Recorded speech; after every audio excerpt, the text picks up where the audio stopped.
नमस्कार प्यारे विद्यार्थियों, कैसे हैं आप सब। इस वीडियो में हम लेकर आए हैं आपके लिए क्लास 11th के फिजिक्स के चैप्टर 1 का पार्ट 3। इससे पहले पार्ट 1 और पार्ट 2 हमने अपलोड कर दिए हैं।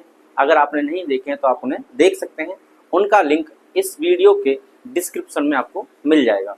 तो यहाँ पर पार्ट 3 में जो बात करने वाले हैं हम इन टॉपिकों के करने वाले हैं जो आपके सामने लिखे हैं, यानी विमीय समीकरणों के उपयोग, यानी विमाओं के उपयोग की बात करने वाले हैं, जिसमें हम ये पहला और दूसरा, यानी पहला दिया है आपको एक पद्धति के मात्रकों को दूसरी पद्धति में बदलना और किसी भौतिक राशि की सत्यता की जांच करना।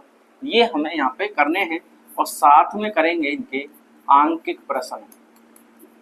क्या करेंगे? इनके आंकिक प्रश्न करेंगे, यानी न्यूमेरिकल्स इसमें करने वाले हैं। ये जो टॉपिक है विभिन्न भौतिक राशियों के बीच संबंध या सूत्र स्थापित करना, इसको हम नेक्स्ट पार्ट में कवर करेंगे।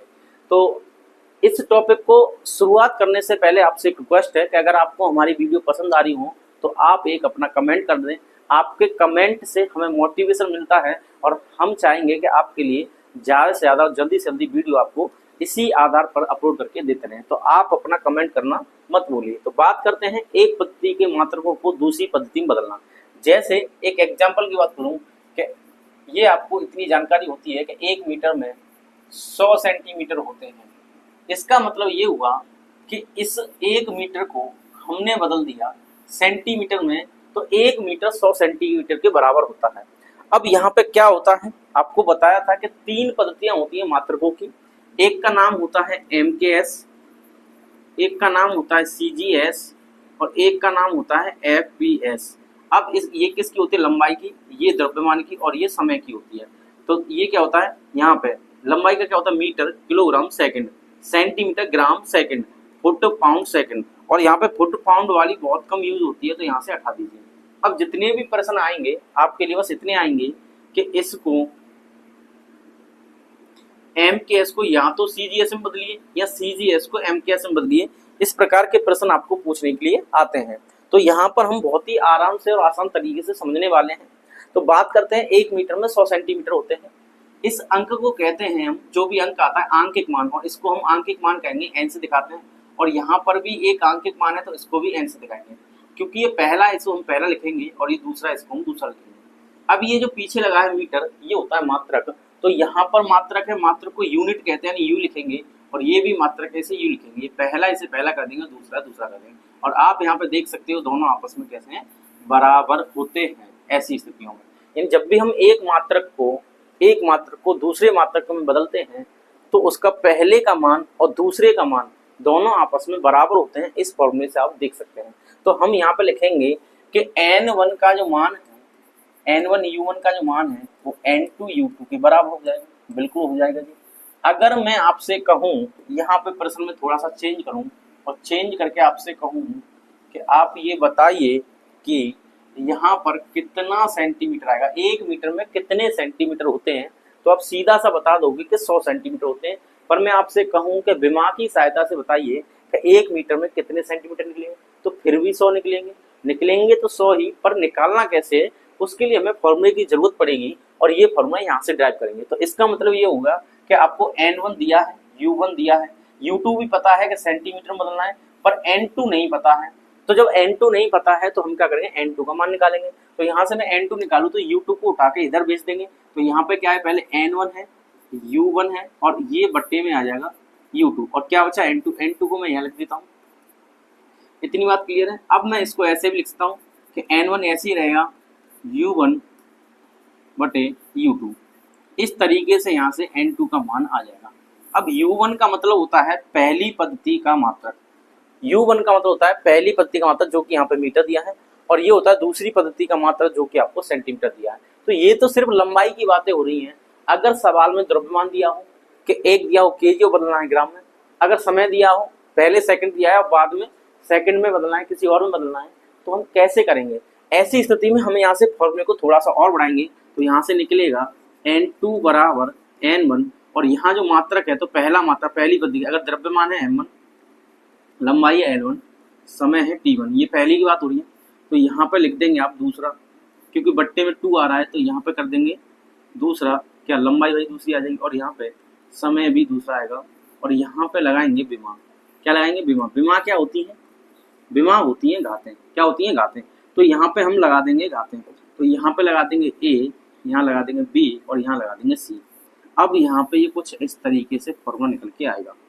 क्या निकल के आएगा, फॉर्मूला। अब आप यहाँ पे लिख सकते हो कि जहां जहां देखिए यहाँ पे N1 का मतलब होता है पहली पद्धति का आंकिक मान, या पहली पद्धति में आंकिक मान। तो पहली पद्धति में आंकिक मान, यानी इसका मतलब ये हुआ कि पहले आपको 1 मीटर दिया है और किसे बदलना है, सेंटीमीटर बदलना है। तो आपको कितना अंक दिया है, 1 अंक दिया। 1 अंक दिया है, उस किसका मान हो जाएगा, वो N1 का मान हो जाएगा। और N2 हमें निकालना है, तो यहाँ पे लिखेंगे N2 बराबर ये हो जाएगा दूसरी पद्धति में आंकिक मान। अब यहाँ पे M1, L1, T1 जो भी दिया हो, तीनों दिया हो तो तीनों, एक दिया हो तो एक, तो ये हो गया आपका सबसे पहली, क्योंकि 1 लगा है तो आप लिखेंगे पहली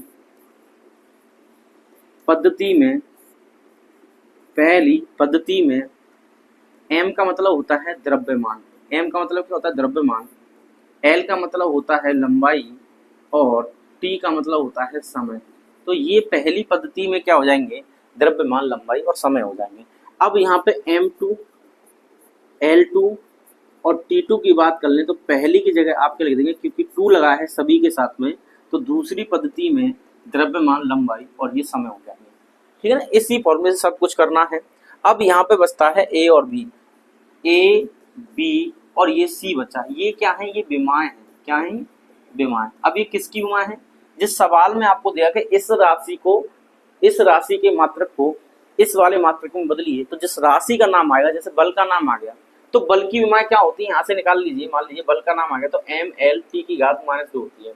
अब A किसके ऊपर लगा, A लगा M के ऊपर, तो यहाँ पे A मान लीजिए इसके नीचे 1 है, इस पे 1 है, तो हम इसे ऐसे तुलना करेंगे। M की चांद पे क्या लगा है, यहाँ पे देखिए A, और L के सिर पे लगा है B और समय के सिर पे लगा है C।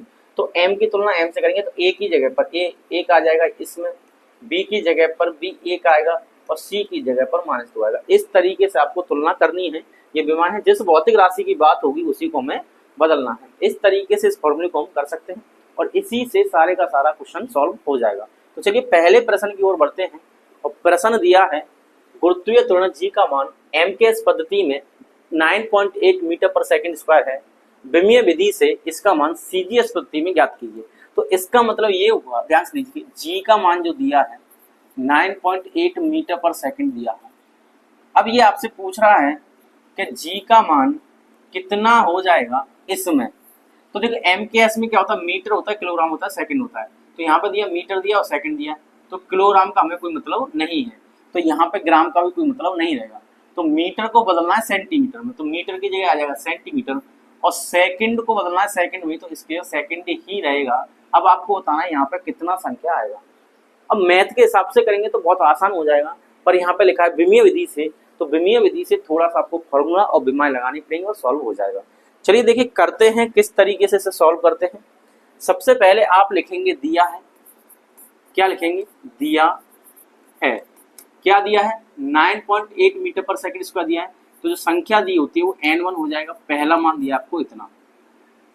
अब हमें यहाँ पे M1 भी चाहिए फॉर्मूले में, L1 भी चाहिए और T1 भी चाहिए फॉर्मूले में। ऐसे यहाँ पे क्या चाहिए, N2 का मान निकालना है, यहाँ क्वेश्चन मार्क लगा देना। फिर हमें M2 भी चाहिए, किस में बदलना है, L2 भी चाहिए, किस में बदलना है, T1 भी चाहिए कि किस में बदलना है। तो अब देखिए यहाँ पे M1 का मतलब है कि ये जो मान दिया है आपको MKS में दिया है, किस में दिया है, MKS में दिया है, MKS में दिया है, और ये किस में दिया, CGS में दिया है। ठीक है, अब MKS और CGS में दिया है, तो लेकिन क्या क्या दिया है वही देखेंगे हम। तो यहाँ पे दिया है मीटर, क्या दिया है, मीटर, तो ये लंबाई के लिए दिया है यहाँ पे पहले, और बदलना किस में, देखिए वो कह रहा है CGS यानी सेंटीमीटर में इसको बदलना है। टाइम कितना दिया है इसमें, सेकंड में दिया है टाइम, तो यहाँ पर भी सेकंड में बदलना है। और मास के बारे में यानी द्रव्यमान के बारे में कुछ नहीं कहा, तो इसको भी छोड़ दीजिए। अब हमें क्या है, फॉर्मूले में चाहिए घातें, तो घातें चाहिए तो वो विमाएं होती हैं, तो हम विमाएं निकालेंगे। किसकी, G की विमा, तो यहाँ पे लिखेंगे G की विमा। अब G की विमा होती है, त्वरण होता है, तो LT की घात -2 होती है, और M यहाँ पर है नहीं तो यहाँ पर 0 मान लेंगे, ये 1 हो जाएगा। तो M की घात 0, L की घात 1, T की घात -2। अब a का मान जो आएगा यहाँ पे 0 आ जाएगा, क्योंकि m की घात a लगाते हैं। अभी फॉर्मूले में आपको बताया था कि m की घात a होगी, l की घात b होगी और t की घात c होगी। तो इसमें विमीय सूत्र से निकाल लेंगे। a का मान ही आ जाएगा, b का मान यहाँ पे 1 आ जाएगा और c का मान यहाँ पे -2 आ जाएगा। इतनी बातें समझिए। सबसे पहले दिया है लिख लो। अगर इतना कर लिया तो आसान है, फॉर्मूला लगाइए झट से और आंसर आएगा पट्ट से। तो यहाँ पे क्या करेंगे, फॉर्मूला लगाएंगे कि n2 बराबर n1 और ये होता है m1 बटे m2 पावर a और ये आ जाएगा आपका l1 l2 पावर b और ये हो जाएगा t1 t2 पावर c। ठीक है, इस तरीके से कर देंगे। अब यहाँ पे वैल्यू को लगाना स्टार्ट कर दीजिए, क्या क्या दिया है। तो देखिए दिया है भाई n1 का मान आपको दिया है 9.8, यहाँ लगा देंगे 9.8। अब m1 का मान यहाँ पर भी नहीं दिया था, यहाँ पर भी नहीं दिया था, छोड़ दो। तो इसको ऐसे ही लिख दो m1 बटे m2 और a का मतलब यहाँ पे 0 है तो घात कर दीजिए इसकी 0। अब L1 का मतलब पहले कितना दिया था मीटर में, यानी देखो ये लिखा है मीटर, तो पहले मीटर दिया है, बदलना सेंटीमीटर में। तो यहाँ पे लिखेंगे आप मीटर और बट्टे में कर देंगे सेंटीमीटर। और b कितना है यहाँ पे, b की घात 1 आ जाएगी, b की जगह पर 1 आ जाएगा घात में। अब टाइम किस में दिया, देखिए टाइम सेकंड में और टाइम सेकंड में, तो यहाँ पे दोनों की जगह पर क्या आ जाएगा, सेकंड आ जाएगा और c की जगह देखिए यहाँ पे लिख देंगे -2। इतनी बार ठीक है। अब देखिए आगे करते हैं, तो ये आ जाएगा 9.8। किसी की भी घात अगर 0 होती है तो उसका आंसर 1 आता है। किसी भी संख्या की घात 0 होती है तो उसका आंसर 1 आता है। गुणा करेंगे आगे, 1 मीटर में 100 सेंटीमीटर होते हैं, मैं इसे सेंटीमीटर में बदलूंगा और नीचे भी सेंटीमीटर दिया है और घात 1 ही रह दो। सेकंड से सेकंड कट जाएगा तो इसमें बचेगा 1 और घात आ जाएगी -2। अब आगे इसे सॉल्व करो तो आ जाएगा 9.8 गुणा 1 को इसमें गुणा करेंगे यही आ जाएगा। अब देखिए सेंटीमीटर से सेंटीमीटर कट गया तो यहाँ कितना था 100 और यहाँ पे घात कितनी है, देखिए 1 है, घात का ध्यान रखें। तो यहाँ पे घात 1 है तो यहाँ पे एक बार 100 लिख देंगे और गुणा, और 1 की घात कितनी भी हो, 1 की घात कितनी भी हो आंसर 1 आता है। और किसी संख्या की घात अगर 0 है तो आंसर 1 आता है, याद रखना। तो यहाँ पर आ जाएगा 1। अब इसको हम सॉल्व करेंगे तो देखिए यहाँ से दशमलव उठाएंगे, एक 0 बढ़ जाएगा और एक 0 से एक 0 मर जाएगा। अब आपके पास बचा 98 यहाँ बचा और यहाँ पर 10 है तो इसका गुणा कर देंगे तो 980 आ जाएगा। किसका मान, n2। तो n2 का मान आ गया 980।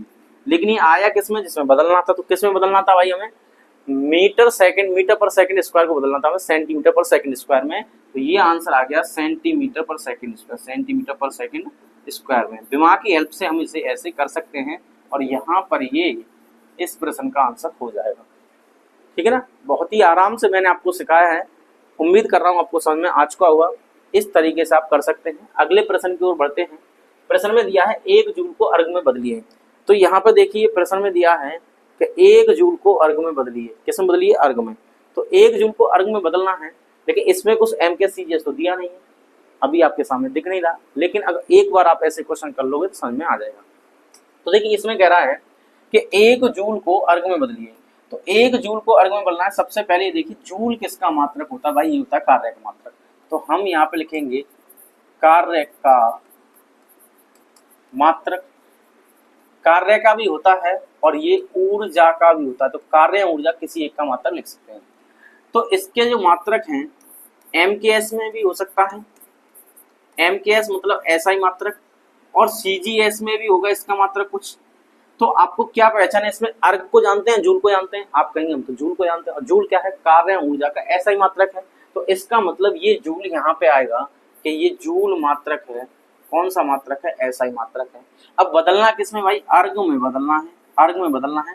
तो इसका मतलब इस दूसरे को आप CGS मान लें तुरंत ही।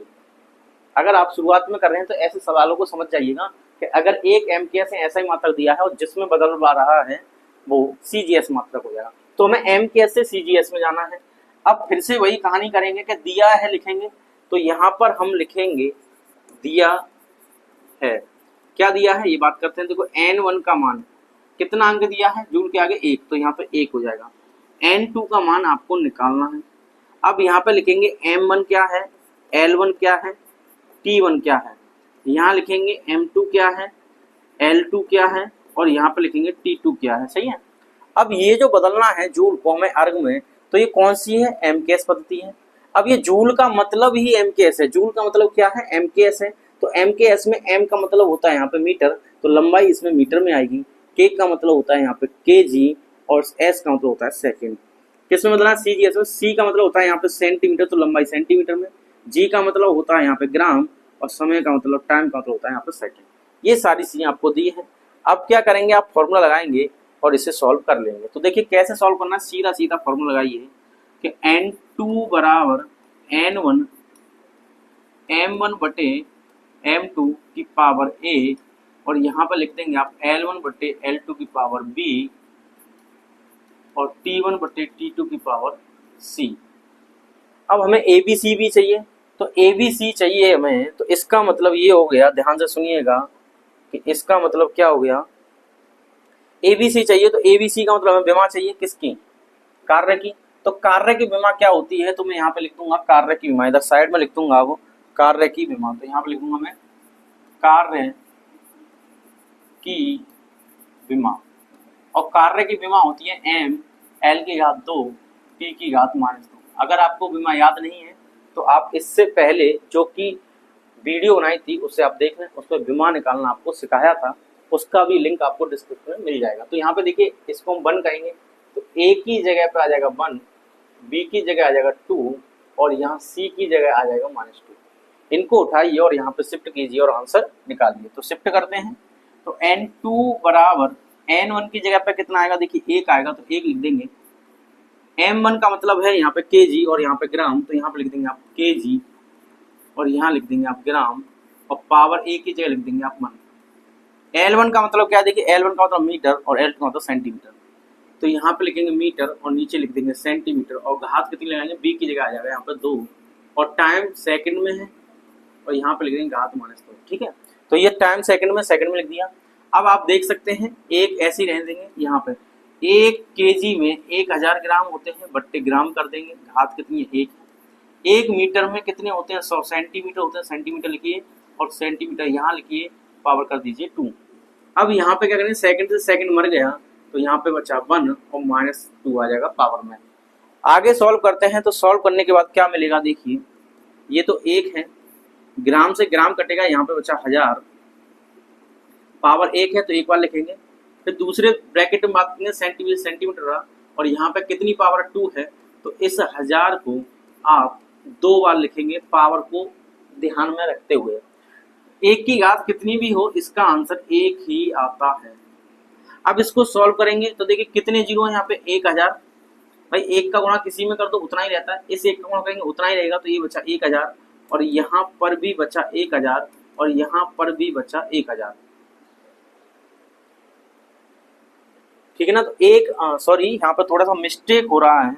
मिस्टेक क्या हो रहा है कि यहाँ पे जो सेंटीमीटर है ये हमने गड़बड़ कर दिया है, यहाँ पे ये थोड़ा सा गड़बड़ है, इसको थोड़ा सही करते हैं। तो देखिए यहाँ पे ये करेंगे कि 1 मीटर में 100 सेंटीमीटर होते हैं। कितने सेंटीमीटर होते हैं, 100। तो यहाँ पर क्या है, सेंटीमीटर है। जल्दी हो गया है, आप एक बार ध्यान से देख लें। तो 1 मीटर में 100 सेंटीमीटर, सेंटीमीटर सेंटीमीटर मर जाएगा, यहाँ पे घात 2 है, तो यहाँ पर 100 और यहाँ पर 100, 2 बार लिखेंगे। अब जब 2 बार लिखेंगे तो यहाँ पे कितना है, 1000 है, और यहाँ पर 100 है, और यहाँ पर 100 है। अब कितने जीरो हुए, 3 और 2 5 और 2 7, तो यहाँ पे आ जाएगा 10 की घात 7 आ जाएगा। किसका मान आ जाएगा भाई, N2 का मान आएगा, तो N2 का मान आएगा 10 की घात 7। अब ये किस में बदल गया, जूल को अर्ग में बदल रहे थे, तो ये अर्ग में बदल गया। किस में बदल गया, अर्ग में। तो इसका मतलब ये हुआ कि 1 जूल में 10 की घात 7 अर्ग होते हैं। कितने होते हैं, तो आप यहाँ लिख देंगे, क्या लिखेंगे कि 1 जूल में होते हैं 10 की घात 7 अर्ग। क्या होते हैं, 1 जूल में 10 की घात 7 अर्ग होते हैं। और कैसे निकाला, हमने विमाओं की हेल्प से निकाला। यहाँ पे जो मिस्टेक हुई थी आप उसे ध्यान रखें, ऐसी मिस्टेक आप ना करें। तो यहाँ पे क्या करेंगे, इसको केजी में लिखेंगे, इसे ग्राम में लिखेंगे, या मीटर में लिखेंगे, सेंटीमीटर सेकंड। ये तो कट के एक ही आ जाएगा एंड तक। मीटर में कितने होते हैं, 100 सेंटीमीटर, सेंटीमीटर कटेगा, 2 पावर है तो 2 बार इसे लिख देंगे। यहाँ पे केजी में 1000 होते हैं, ग्राम से ग्राम मरेगा, तो यहाँ पे 1000 लिख देंगे। 2 2 4 और 3 7 जीरो हो जाएंगे। 7 जीरो होने का मतलब 10 का 7 लिख देंगे, तो N2 का मान इतना आ गया। और N2 का मान इतना आने का मतलब वो इसमें आएगा, यानी अर्ग में आएगा। किस में आएगा, अर्ग में। तो 1 जूल में 10 की घात 7 अर्ग होते हैं। इस प्रश्न का आंसर यहाँ पे हो जाएगा, इसको आप याद कर लें। अगले प्रश्न की ओर बढ़ते हैं। तो अगला प्रश्न कह रहा है आपसे कि 1 न्यूटन में कितने डायन होते हैं। 1 न्यूटन में कितने डायन होते हैं, तो फिर से देखिए, आपने अगर डायन नहीं सुना है तो उसे छोड़ दीजिए। न्यूटन आप जानते होंगे बल का मात्रक होता है। कौन सा मात्रक होता है? SI। तो यहाँ पे मैं लिखूंगा कि बल का मात्रक, तो यहाँ आप लिखेंगे बल का मात्रक। अब बल का मात्रक होता है तो बल के 2 मात्रक, एक होगा SI। तो SI मात्रक जो होता है वो कैसा होता है? M के SI SI होता है। दूसरा लिखेंगे यहाँ पे CGS। अब CGS क्यों, आपको जो पता है उसे MKS में लिख दीजिए। SI मात्रक क्या है? न्यूटन। तो आप लिखेंगे यहाँ पे न्यूटन है SI मात्रक। और बदलना किस में है? ये डायन में बदलना है। किस में बदलना है? डायन में। तो डायन में इसे बदलना है, तो ये CGS हो गया। अब इसका मतलब ये हो गया, फिर आपको दिया है लिखना है। क्या लिखना है? दिया है लिखेंगे। तो दिया है यहाँ पे लिखेंगे तो आप लिखेंगे दिया है। क्या क्या दिया है भाई? N1 की बात कर ले तो N1 कितना है? न्यूटन क्या है, कितना लगा? 1, तो 1 लिख देंगे। N2 का मान हमें पता नहीं है, निकालना है। अब यहाँ पे फिर से M1 पूछा जाएगा, L1 पूछा जाएगा, T1 भी पूछा जाएगा। इनको आप लिख लीजिए। यहाँ पे M2 लिख लीजिए, यहाँ पे L2 लिख लीजिए और यहाँ पे T2 लिख लीजिए। इतनी बात क्लियर है? तो M1 का मतलब क्या है? यहाँ पे ध्यान से देखिएगा। M1 की बात करें तो M1 चाहिए, क्योंकि ये न्यूटन की बात हो रही है। कहानी पहले न्यूटन की है, बाद में डायन की आएगी। तो न्यूटन किस में है? MKS में। तो M का मतलब मीटर, तो लंबाई मीटर में है, ये केजी में है और ये सेकंड में है। लंबाई इसमें सेंटीमीटर में है, ये ग्राम में है और ये सेकंड में है। तो ये हो गया CGS। ठीक है। अब क्या करेंगे? फॉर्मूला लगाएंगे। फॉर्मूला लगाने से पहले हमें ABC की जरूरत पड़ेगी, तो विमा निकाल लेंगे। तो यहाँ लिखेंगे बल की विमा, और बल की विमा होती है MLT की घात -2। तो MLT की घात -2 यहाँ पे 1 आएगा, यहाँ 1 आएगा। तो A का जो वैल्यू आएगा 1, B का कितना आएगा 1 और C का आ जाएगा यहाँ पे -2। अब क्या करना है? फॉर्मूला लगाना है, सीधा सॉल्व करते हैं। तो फॉर्मूला लगाएं और सीधा सॉल्व करें। तो फॉर्मूला क्या होगा? N2 बराबर N1, यहाँ पे लिखेंगे M1 बटे M2 की पावर A, और ये आ जाएगा आपका L1 बटे L2 की पावर B, और यहाँ लिखेंगे T1 बटे T2 की पावर C। वैल्यू लगा दीजिए सीधा सीधा। N1 का मान 1 दिया है, यहाँ 1 लगाएंगे। और यहाँ पर आप देखते चलिए, अब मैं करता हूँ यहाँ पे कि M1 का मान किसमें? केजी में। तो 1 केजी में 1000 ग्राम होते हैं। मैं सीधा सीधा बदल देता हूँ। और यहाँ पे M2 किस में आ रहा है भाई? M2 आ रहा है ग्राम में, तो ये ग्राम में लिखिए और 1 की जगह पर आप 1 लिखिए। L1 किस में? देखिए मीटर में बदलना, सेंटीमीटर में। तो 1 मीटर में 100 सेंटीमीटर होते हैं, और बट्टे में यहाँ पे सेंटीमीटर कर दीजिए और B की जगह पर आप 1 लिख दीजिए। टाइम पहला सेकंड, दूसरा भी सेकंड, तो यहाँ सेकंड और यहाँ पर भी सेकंड, और C की जगह -2 यहाँ से लिख दीजिए। सेकंड से सेकंड मर जाएगा। अब देखिए यहाँ पर सेंटीमीटर से सेंटीमीटर, ग्राम से ग्राम गया, तो यहाँ पर आ गया आपका 1000 गुणा, यहाँ पर 100 क्योंकि पावर 1 है तो 1 बार लिखेंगे, और गुणा इसका वैल्यू 1 की घात -2 आ जाएगा। तो यहाँ 3 और 2 कितने हो गए? 5 जीरो हो गए। और किसी की घात, 1 की घात अगर माइनस हो या प्लस हो, आंसर 1 आएगा। तो 10 की घात 5 आंसर आ जाएगा किसका? N2 का। और ये किस में आएगा? अब ये इसमें आएगा, डायन में। तो यहाँ लिख देंगे डायन में आ गया। किस में आ गया? डायन में। तो N2 का मान इतना आ गया। अब N2 का मान इतना आने का मतलब ये है कि 1 न्यूटन में 10 की घात 5 डायन होते हैं।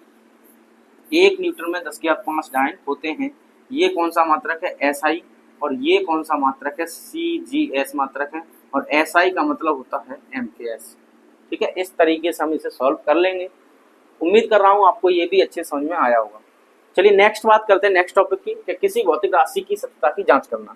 तो कोई जो फॉर्मूला दिया है या समीकरण दिया वो सही है या गलत, इसे हमें विमा की हेल्प से बताना है। अब विमा की हेल्प से बताना है तो आप यहाँ पर देखिए कि कैसे कहेंगे ये सही है गलत है। तो सबसे पहले जो भी आपको सूत्र दिया है या समीकरण दिया है उसमें आप विमाएं लगाएंगे। क्या लगाएंगे? विमा। और विमाएं लगाने के बाद आप देखेंगे कि प्रत्येक पद की विमा समान है या नहीं है। अगर प्रत्येक पद की विमा समान है तो सही होगा, और नहीं है तो गलत हो जाएगा। तो यहाँ देखेंगे, अगर आपको दिया है कुछ LHS में दिया है, तो LHS की विमा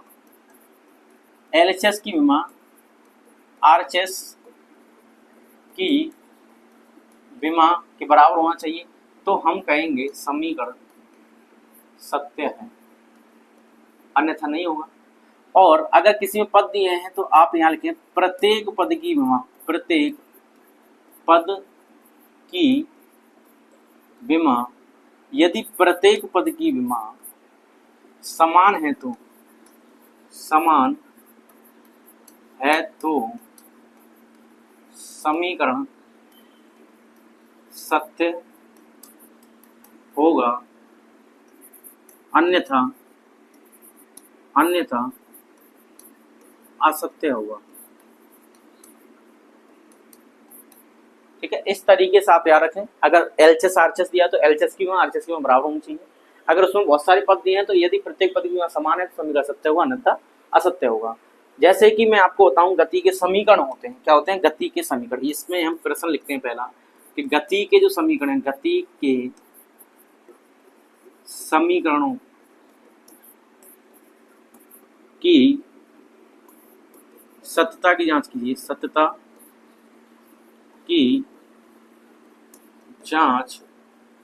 की जांच कीजिए। तो यहाँ पे क्या करना है आपको, सत्यता की जांच करनी है, सत्यता की जांच कीजिए, ये आपका प्रश्न है। तो सत्यता की जांच कीजिए, कौन कौन समीकरण होते हैं। तो भाई पहला होता है b बराबर होता है u प्लस ए टी, ये फर्स्ट की बात है। सेकंड ये कहता है s बराबर U T plus half A T square, और थर्ड की बात कर लें तो ये होता है बी स्क्वायर बराबर यू स्क्वायर प्लस 2as।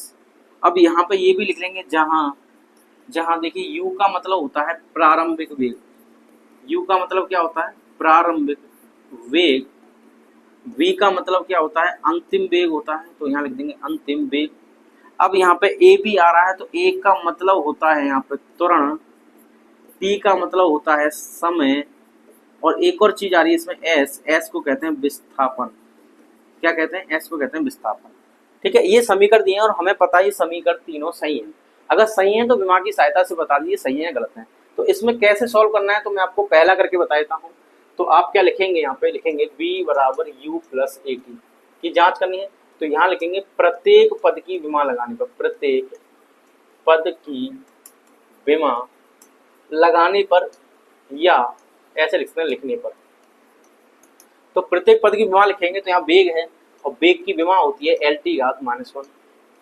यहाँ पे u भी वेग है तो देखिए वेग है ये भी, तो एल टी की घात -1 ये भी आ जाएगा। प्लस लगाएंगे, a का मतलब होता है त्वरण, और त्वरण की विमा होती है एल टी की घात -2, और यहाँ टाइम दिया तो टाइम की होती है t। अब ध्यान से देखिएगा यहाँ पे लिखा है -t की पावर -2 और गुणा t यानी 1। तो ये आधार समान है तो गुणा में घातें जुड़ेंगी, और जुड़ेंगी तो यहाँ पर t की घात कितना आ जाएगा -1 आ जाएगा। तो इसका मतलब ये हुआ एल टी घात -1 यहाँ पे ऐसे ही रहेगा, और ये एल टी घात -1 ये भी ऐसे ही रहेगा, प्लस एल यहाँ पे अकेला है और ये 2 और ये 1, तो ये दोनों को सॉल्व करेंगे तो t की घात -1 आ जाएगा। क्या आ जाएगा, t की घात -1 आ जाएगा। तो यहाँ से आप देख सकते हैं इसमें कि 3 पद हैं, एक ये वाला, एक ये वाला और एक ये वाला। तो इसकी विमा, इसकी विमा, इसकी विमा समान है तो समीकरण सत्य है। तो आप लिखेंगे क्योंकि प्रत्येक पद की विमा समान है, प्रत्येक पद की विमा समान है, अतः समीकरण सत्य है। बात समझ आ गई? बस ऐसा लिखना है आपको एंड तक। तो यहाँ पे हमने ये सॉल्व करके दिखा दिया है। अब इसको और इसको आप खुद से करें, और यहाँ पर जो 2 आ रहा है, यहाँ पर 2 आ रहा है, 1/2 आ रहा है, तो संख्याओं की कोई विमा नहीं होती तो इसे छोड़ देना, इसे लिख देना आप विमाहीन। संख्याओं की कोई विमा नहीं होती तो इन्हें छोड़ देना, बाकी जो दिए हैं उनकी विमाएं लगाना और सॉल्व कर लेना। अब प्रश्न की ओर बढ़ते हैं आगे। इस प्रश्न को सॉल्व करते हैं। दिया है किसी सरल लोलक के आवर्तकाल के सूत्र t बराबर 2 पाई अंडर रूट में L/G की सत्ता की जांच कीजिए। तो आपको ये सूत्र दिया है, क्या दिया है भाई, t बराबर 2 पाई अंडर रूट में L/G।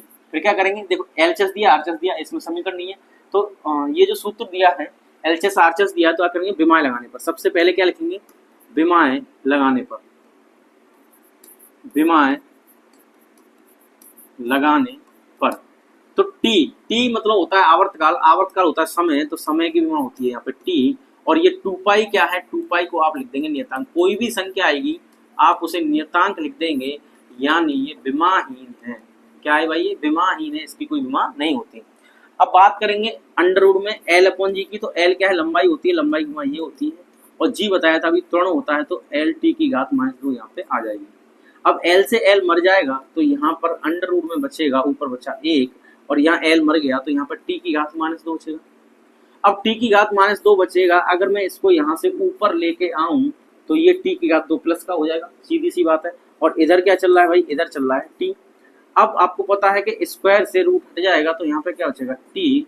तो यहाँ पे आप देख सकते हैं टी बराबर हो गया टी के, यानी ये दोनों बराबर आ गए, तो आप लिखेंगे एल एच एस की विमा बराबर हो गई आर एच एस की विमा के।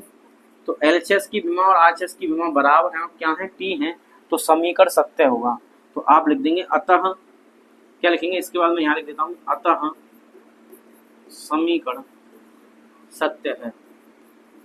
अतः समीकरण सत्य है। क्यों सत्य है, क्योंकि एलएचएस की विमा आरएचएस की विमा के बराबर आ गई है, और समीकरण होता तो प्रत्येक पद की विमा देखते और लिख देते समीकरण सत्य है असत्य। अगर ये बराबर नहीं आता तो हम लिख देते ये सत्य नहीं है। अगला प्रश्न दिया है, दो दृढ़ आधारों के बीच तनी हुई एल लंबाई वाली डोरी को कंपन कराने पर उत्पन्न ध्वनि की आवृत्ति निम्न सूत्र के द्वारा दी जाती है। एन बराबर 1/2L अंडर रूट में mg अपॉन m दिया है। mg डोरी का तनाव है, m डोरी की एकांक लंबाई पर द्रव्यमान है। तो सूत्र की सत्यता की जांच कीजिए। अब देखिए ये क्या कर रहा है, एक डोरी है, मान लीजिए आपने क्या किया, रबड़ होती है, रबड़ के एक सिरे को इधर बांध दीजिए, रबड़ के एक सिरे को आप इधर बांध दीजिए। आप क्या करेंगे, रबड़ को आप ऐसे खींचे, टूट ना पाए, ऐसे खींचना है, टूट ना पाए, उंगली लगाइए और छोड़िए। तो जब वो छूटती है तो उसमें से आवाज आती है, भिन्न भिन्न की आवाज आती है, तो उसे कहते हैं, वो आवाज जो आती है वो आवृत्ति होती है। तो तनी हुई जो डोरी है, डोरी को कंपन कराने पर उत्पन्न ध्वनि की आवृत्ति, तो जो ध्वनि आपको प्राप्त हो रही है, कि आप किसी रस्सी को या रबड़ को जब ऐसे करेंगे तो उसमें आवाज आती है, वो जो आवाज आती है, वो जो ध्वनि आती है, उस ध्वनि की आवृत्ति का फॉर्मूला ये होता है। अब हमें ये बताना है विमा की सहायता से सही है या गलत है। तो सबसे पहले क्या करेंगे कि हमें ये पता होना चाहिए इन सबकी विमा क्या है। तो यहाँ पे देखिए एक चीज दी है, एम दिया है, यहाँ पे इंपोर्टेंट पॉइंट है इस प्रश्न का, ये चीज आपको ढंग से सीखनी है। डोरी की एकांक लंबाई पर द्रव्यमान, तो जब भी कोई चीज एकांक लिखी होती है, ध्यान सुना, एकांक लिखा होता है, एकांक का मतलब होता है 1/, जैसे मैं यहाँ पे लिखूं एकांक लंबाई, तो एकांक लंबाई का मतलब होता है 1 और लंबाई का मतलब होगा L। अगर मैं यहाँ पे लिखूं एकांक द्रव्यमान, तो एकांक हो गया 1 और द्रव्यमान हो गया m, यानी बट्टे में लिखना है। मैं कहूँ एकांक समय, क्या कहूँ मैं, एकांक समय, तो 1/T लिख दीजिए। कुछ भी कहूँ 1/, अगर मैं आयतन कहूँ, क्या कहूँ, आयतन, आयतन क्या होता है v, तो 1/b लिख दीजिए। तो 1/, जब लिखना है हमें, जब एकांक शब्द दिया है तो एकांक शब्द का मतलब होता है 1/, आपको लिखना है। इतनी बात समझ में आ गई।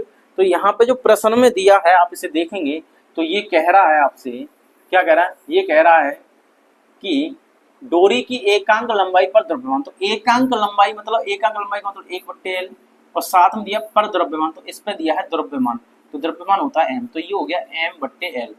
क्या हो गया, m/L, यानी यहाँ पे जो छोटी m दिया है प्रश्न में, इस छोटी m की मतलब, ये छोटी m का मतलब है m/L है, क्योंकि एकांक लंबाई का द्रव्यमान है, सिर्फ द्रव्यमान नहीं है। तो अब इसकी विमा की बात कर लेंगे, द्रव्यमान की विमा होती है m, द्रव्यमान की विमा क्या होती है भाई, m होती है, तो यहाँ m आ जाएगी और लंबाई की विमा L हो जाएगी। अब इसको हम लिखेंगे एक साथ, तो m L की घात -1 हो जाएगा, ठीक है ना। यहाँ से जब हम लिखेंगे इसे तो ये हो जाएगा, बात क्लियर है। तो यहाँ पे लिखेंगे हम m, किसका, ये विमा है m की, और यहाँ लिखेंगे L, ये L की विमा है, और इसको हम ऐसे लिखेंगे। अब क्या है, बाकी आपको विमा लगानी है और सॉल्व करते हैं। तो यहाँ पे हल लिखेंगे तो पहले फॉर्मूला लिखेंगे, n बराबर आपको दिया है 1/2L, अंडर रूट में दिया है mg और बट्टे m दिया है। विमाएं लगाने पर लिखेंगे, क्या लिखेंगे भाई, विमाएं लगाने पर, तो यहाँ लिखेंगे विमाएं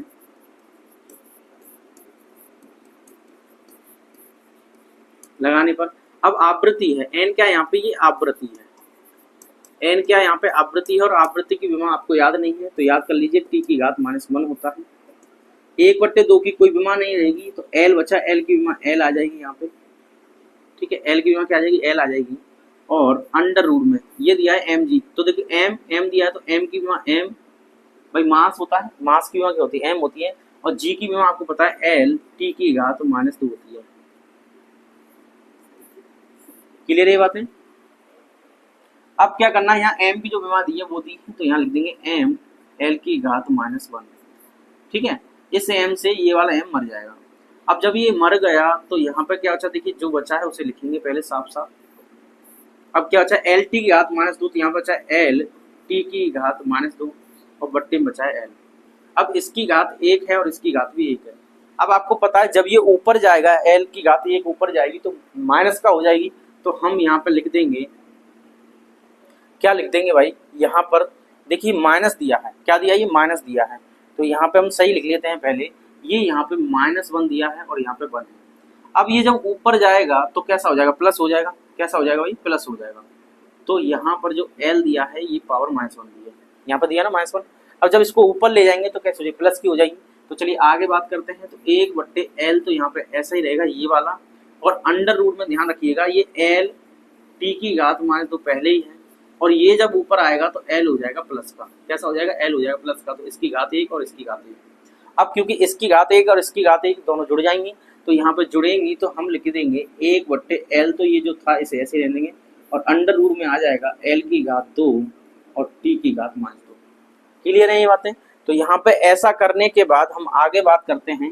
तो यहाँ पे दिया है ये टी की घात -1 बराबर 1/L को हम ऐसे ही लिखेंगे, 1/L को ऐसे ही लिखेंगे, और अंडर रूट में ध्यान से देखिएगा कि L की घात 2 टी की घात -2, इसको मैं ऐसे लिखता हूँ L टी की घात -1, और इसका कर दूंगा मैं होल स्क्वायर, और इस स्क्वायर से मर जाएगा, ठीक है ना। L टी की घात -1 लेंगे और स्क्वायर कर देंगे। कैसे कर देंगे कि देखिए हमारे पास है L की घात 2 टी की घात, और इसको मैं ऐसे लिखता हूँ L टी की घात -1 का स्क्वायर। क्यों, क्योंकि ये स्क्वायर इसका भी है और ये स्क्वायर इसका भी है, तो जब इसे दोबारा लिखेंगे तो L की घात 2 हो जाएगा और टी की घात -1 का स्क्वायर हो जाएगा, और घात के ऊपर घात होती है तो गुणा होता है, तो ये हो जाएगा, ठीक है ना। ये वही बन जाएगा, पर हमें क्या है, अपने आसान तरीका करने के लिए ये सब ऐसा लिख लेंगे। तो लिखते हैं यहाँ पे भाई, लिख दिया, और इस पावर 2 से ये रूट हट जाएगा, तो अब आपके पास बचा 1/L यहाँ पे बचा, और गुणा आपके पास बचा L टी की घात -1। अब इस L से ये वाला L मर जाएगा, तो क्या बचेगा यहाँ पर, टी की घात -1 बचेगा। तो टी की घात -1 बचेगा, इसका मतलब टी की घात पहले भी दिया है -1, तो आप लिखेंगे यहाँ पे कि टी की घात -1 बराबर आ गया टी की घात -1 के। तो ये आप लिख देंगे LHS की विमा बराबर हो गई RHS की विमा के। इसका मतलब ये वाला समीकरण सत्य है, यानी सही है, ठीक है। इस तरीके से हम यहाँ पे इस सवाल को कर सकते हैं। एक बार आप उससे प्रैक्टिस कीजिए, आसानी से हो जाएगा। तो यहाँ पर हमने देखा पार्ट 3, और इस पार्ट 3 को यहीं पे खत्म करते हैं। मिलेंगे पार्ट 4 में। कमेंट करना ना भूलें, आपके कमेंट से हमें मोटिवेशन मिलता है, जिससे हम आपके पास वीडियो को जल्दी से जल्दी आसानी से पहुंचा सकते हैं। तो मिलते हैं नेक्स्ट वीडियो में। पढ़ते रहिए, मुस्कुराते रहिए। जय हिंद।